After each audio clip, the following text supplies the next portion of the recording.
Sa panahon ngayon ay marami po ang nagkakasakit ng sipon at ubo dahil sa pabago-bagong lagay ng panahon. Mainit sa umaga at bigla na lang umulan sa bandang hapon. Kaya minabuti ko pong i-share ang aking nalalaman tungkol sa paggawa ng cough syrup sa layunin at pagnanais na ito ay makatulong sa inyo.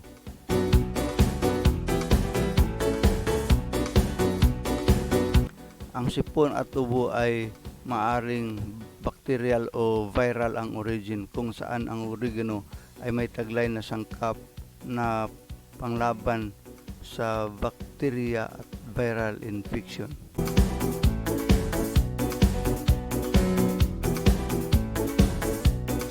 Ang kalamansi ay mayaman sa vitamin C na makakatulong upang palakasin ang ating immune system.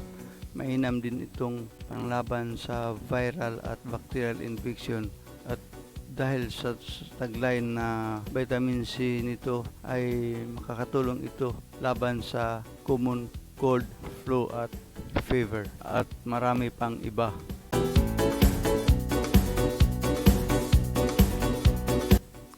Ang honey naman po ay mayaman ito sa amino acids, vitamins, minerals, iron, zinc at antioxidant.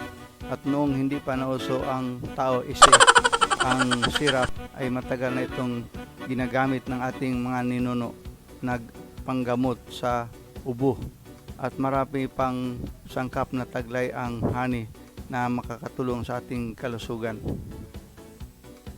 Palala lang po, ang honey ay hindi po pwedeng ibigay sa sanggol na 2 years old and below dahil sa taglay nitong enzyme na hindi kakayanin ng katawan ng bata. Hugasan muna ng maigi ang dahon ng oregano at lutuin sa sarili niyang moisture upang magkaroon siya ng maraming katas. Ayon sa isang doktor, that we should take into consideration that there are 3 underlying factors that are interplaying when it comes to treatment. The first 35% is the efficacy of the products. The second 35% is your belief of the products, your belief of the person endorsing the products to you, and most of all, your belief that God will use the products to cure your illness. And the remaining 30% is your willingness to be cured or your positive mental attitude in order to regain your normal energy.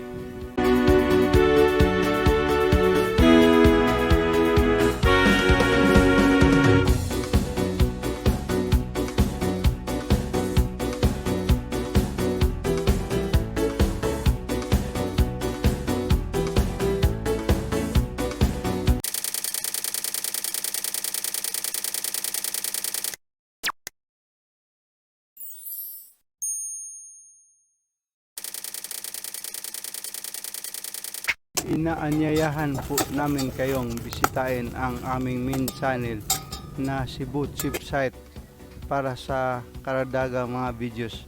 Marami kami mga videos doon na pwede niyong mapagpilian at panoorin. Maraming salamat.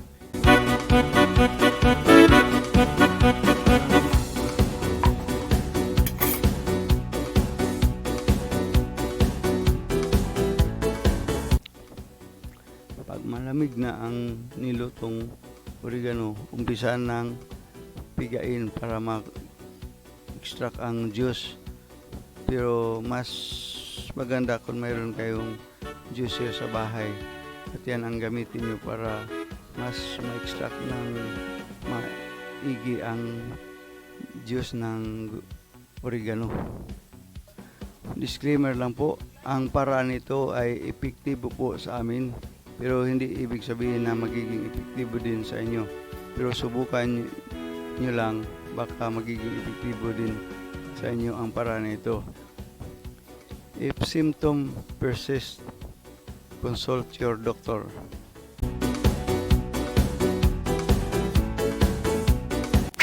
Sana nagustuhan mo ang video ito by giving us a thumbs up.